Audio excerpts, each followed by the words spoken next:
How to connect WhatsApp with your page on Facebook. Hi guys, in this video I will show you how to connect WhatsApp with your page on Facebook easy and quick.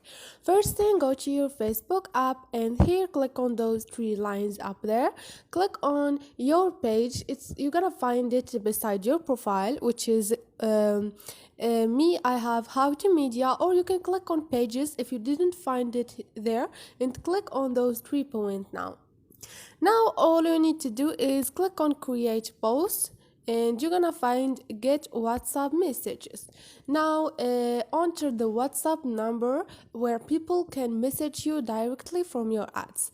To connect WhatsApp with your Facebook page, and now here do your your phone number and click on continue and follow the steps they're gonna give you, and this is it. Guys. Hope this video was helpful to you. If you like the video, don't forget to subscribe and like.